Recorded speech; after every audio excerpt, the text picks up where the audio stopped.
What's good, everyone? And the tuition guys are back after our extended break, and we're super excited to bring back some more content to you guys. And this is the Socio guy here. I'm sure all of you know that by now. And instead of wasting any more time, why don't we dive right into our lesson? I am continuing the topic I started 2 weeks ago, and that is research methods. So if you want a refresher on what I said in my last lesson, please check out our IGTV or our YouTube. All our lessons are uploaded there. So why don't you get updated and then check this lesson out. It will all make a lot more sense to you.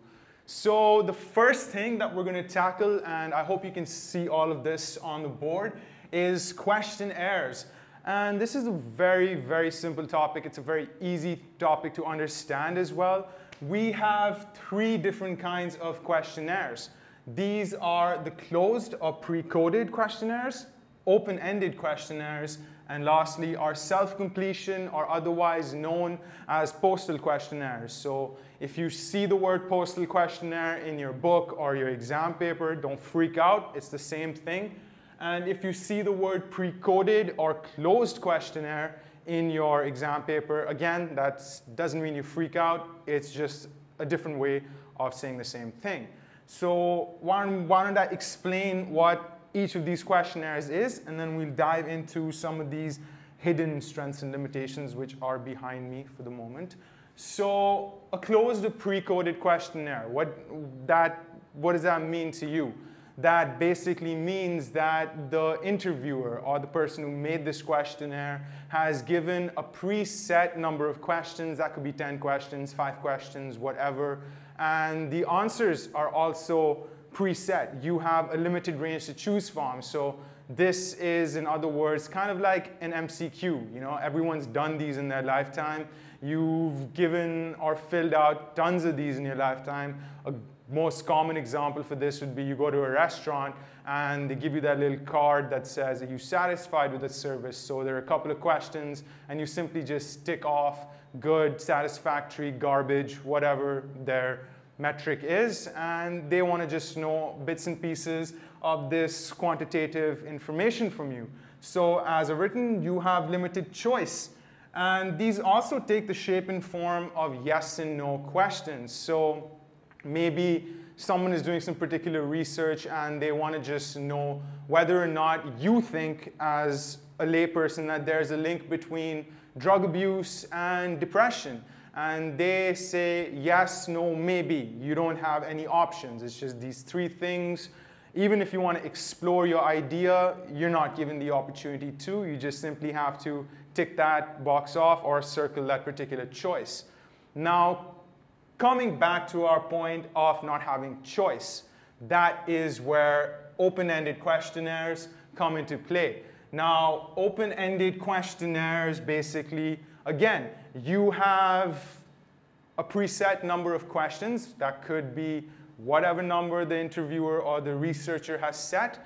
But a crucial difference here is that the questions are more free-flowing. They are more open to interpretation. They want you to explore some ideas in depth. And the researcher's main aim here is to get some more qualitative information. I hope that is visible on screen because I know it's a very small handwriting and there's a lot of information on the board.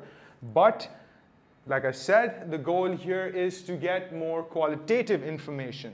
And what that does is that it allows the researcher to explore their topic of research. It allows you as a respondent to kind of be more open with their answers. So coming back to our example of, is there a link between drug abuse and depression?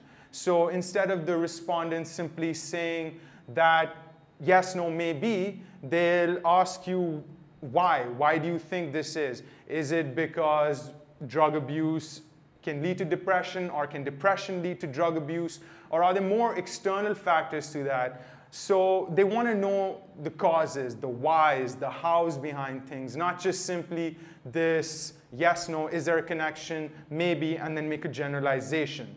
So over here, these questionnaires are more high in reliability. If you don't remember what that is, Like I said at the start of my lecture, go check out my previous video where I explain reliability, validity, and ethics of research as well. And open-ended questionnaires, on the other hand, are much higher in validity because validity, as we know, is concerned with notions of truth, and this allows people to explain their views in more detail. Our final form of questionnaires are the self-completion questionnaires. And now this is something that takes a shape or form of this, can be either one of these, but the difference being this is sent to you by post or email.